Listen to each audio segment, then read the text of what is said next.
Let me say something that nobody wants to hear. Being nice the way most people do it is slowly destroying your life. Not because kindness is wrong, but because there is a massive, critical difference between genuine kindness and people-pleasing disguised as kindness. Kindness without boundaries is self-destruction. If you've ever said yes when every part of you screamed no, if you've apologized for things that weren't your fault, if you've stayed quiet to keep the peace and then lay awake at night, full of resentment, this video is for you. We're going to break down the psychology behind why being too nice actually makes you weaker, less respected, and more miserable. And we look at real example situations. You recognize, you understand exactly what this looks like in your own life. Stay until the end, because I'm going to give you the exact mindset shift that changes all of this. First, let's understand what's actually happening inside the brain of someone who is too nice. Psychologists call it the fawn response. It's one of the 4 trauma responses alongside fight, flight, and freeze. When a person grows up in an environment where love felt conditional, where they had to earn approval, avoid conflict, or keep a parent calm. Learn one core survival strategy. Make everyone around you comfortable, and you'll be safe. Over time, this becomes automatic. You stop husking, "What do I want?" and start asking, "What does this person need from me?" You become an emotional chameleon, shape-shifting to match the expectations of whoever is in the room. Sounds harmless, right? Maybe even generous. Here's the psychological cost. You lose your sense of self. When your identity is built around being what others need, you genuinely stop knowing who you are. You attract users. People who need a doormat will find you and stay. You build chronic resentment. Every time you say yes and mean no, a small amount of anger deposits into your emotional bank. Eventually, that account overflows. And finally, you become less attractive, less respected, and less trusted. People don't respect those they can easily walk over, even if they enjoy the comfort of it. Let's look at an example. Meet Daniel. Daniel is the nicest guy in the office. He never says no to extra work. He covers shifts, stays late, takes on projects that aren't his responsibility, all to be liked. His manager loves him. His colleagues.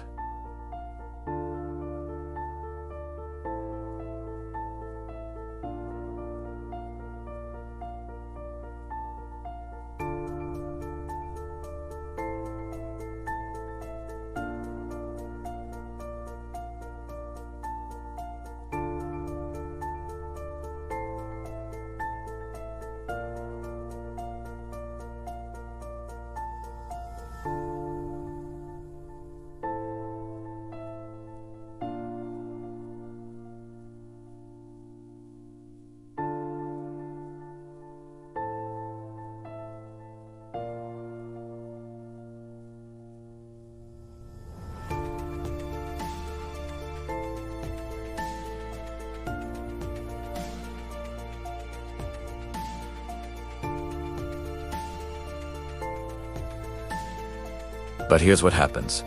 Daniel hasn't been promoted in 3 years. His colleagues who work less and complain more have moved ahead. His manager gives him more work because, well, Daniel never says no. Daniel is exhausted. He's quietly bitter. He feels invisible.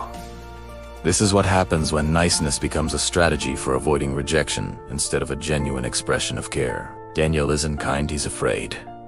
And fear never commands respect. Lesson? In professional settings, people promote those who have standards, not those who have none. Here is something that sounds harsh, but is completely backed by social psychology. The nicer you are to everyone, the less anyone respects you. This is called the respect paradox. When you treat everyone with equal warmth, unlimited availability, and zero pushback, your warmth becomes worthless. It's basic economics. Scarcity creates value. Think about it. Have you ever worked really hard to impress someone who made it clear they were impressed by everyone? No, because it means nothing. But someone who has standards, someone whose approval is rare. You want it, you work for it, you respect them. This doesn't mean you should be cold, rude, or artificially withholding. It means your kindness should be selective, earned, and real, not a default setting that runs automatically for everyone, regardless of how they treat you.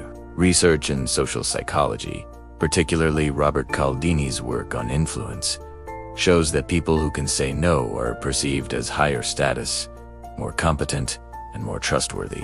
The ability to decline signals that your yes actually means something.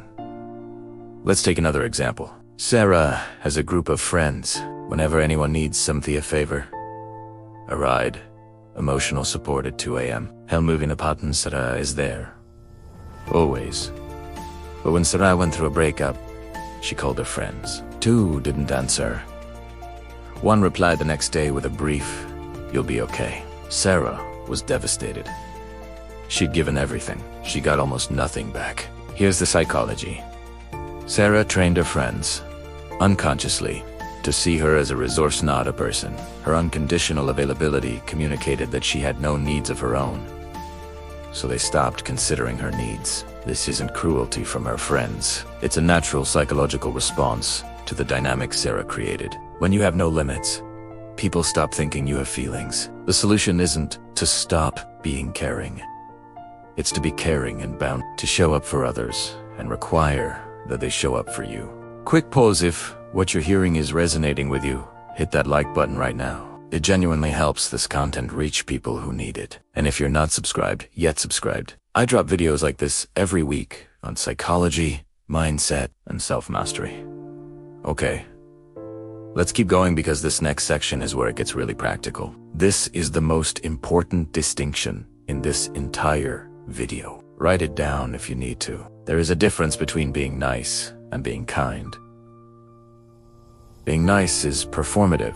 It's about managing how others see you. It comes from a place of anxiety of needing to be liked, needing to avoid conflict, needing external validation to feel okay about yourself.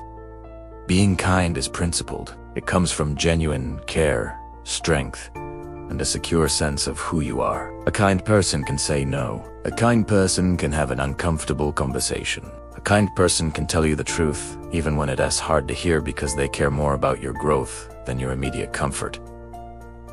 Nice people please you today. Kind people help you grow. Think about the best mentor, teacher, or leader you've ever had. Were they always easy to be around? Did they always tell you what you wanted to hear? Probably not. They challenged you. They held you accountable. They believed in you enough to be honest with you. That is kindness. That is strength. Nice people, on the other hand, will validate your bad decisions because they're more committed to your approval than your well-being. They feel like support butts.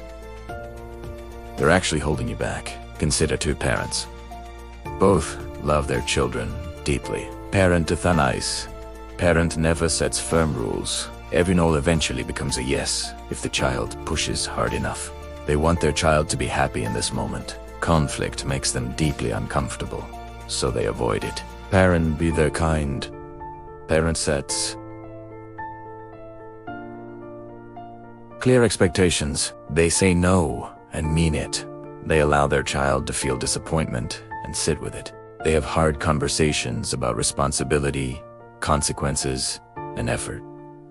Fast forward 20 years. Parent A's child is an adult who struggles with delayed gratification, can't handle criticism at work, and expects the world to accommodate their comfort. Parent B's child is resilient, disciplined, and able to navigate difficulty. Both parents acted out of love, but only one acted out of strength.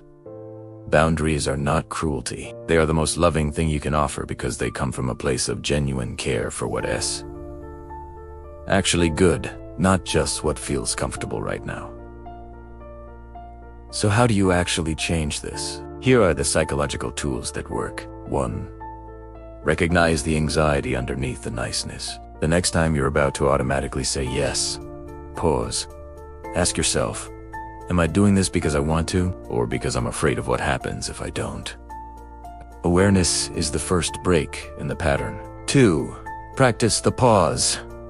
You don't have to respond immediately. Let me think about that as a complete sentence. It buys you time to check in with yourself, separate from the social pressure of the moment. 3. Start with small no. You don't need to overhaul your entire personality overnight. Start with low-stakes situations. Decline a minor request you'd normally accept. Choose your own preference when asked where to eat. Build the muscle gradually. 4. Reframe what no means. Most people pleasers believe that saying no means rejection, conflict, or loss of love. Rewrite that story. No is a boundary. No is honest. No says, I respect myself enough to be real with you. 5. Invest in relationships that are mutual. If you look at your friendships and realize the energy only flows one way, stop pouring into them. Redirect that care to people who actually reciprocate. Scarcity of your energy protects its value. Let's look at Marcus's story. Marcus spent 30 years being the most agreeable person in every room. At work, in relationships, with family. At 38, Ejita Wall. He had a solid career, a wide social circle, and felt completely empty. He didn't know what he actually liked, wanted, or believed. Everything in his life had been built around accommodating others. He started therapy. The first thing his therapist told him, you've been so focused on managing other people's emotions that you've never learned to manage your own. Over 18 months, Marcus learned to identify his own feelings, to say no without over-explaining, to let people be disappointed without immediately fixing it. What happened? 2 friendships ended, but 3 became deeper and more real than anything he'd experienced before. His performance at work improved because he stopped taking on tasks outside his role. His anxiety dropped significantly. He told his therapist, I feel like I finally exist. That's what's on the other side of this work. Not isolation, not selfishness. Authenticity, presence, real connection. Let me bring this home. Being nice isn't a virtue if it comes from fear. Compulsive agreeableness isn't kindness, it's a wound that learned to look like a gift. You are allowed to have needs. You are allowed to have limits. You are allowed to be a human being with preferences and feelings, not an emotional service provider for everyone around you. The strongest, most genuinely kind people in the world are not the most agreeable. They are the most honest. They are clear about who they are, what they value, and how they want to be treated, and they hold that line with warmth, not aggression. The goal is not to be liked by everyone. The goal is to be respected by the right people, starting with yourself. You've carried the weight of everyone else's comfort for long enough. It's time to put it down. If this video hit different for you, drop a comment below and tell me what is the situation in your life where you find it hardest to say no. I read every comment, and if you want to go deeper on this, I made a full video on how to set boundaries without guilt. It's linked right here. Watch it next. I promise it will change how you move through the world. Don't forget to subscribe if you haven't, and I'll see you in the next one.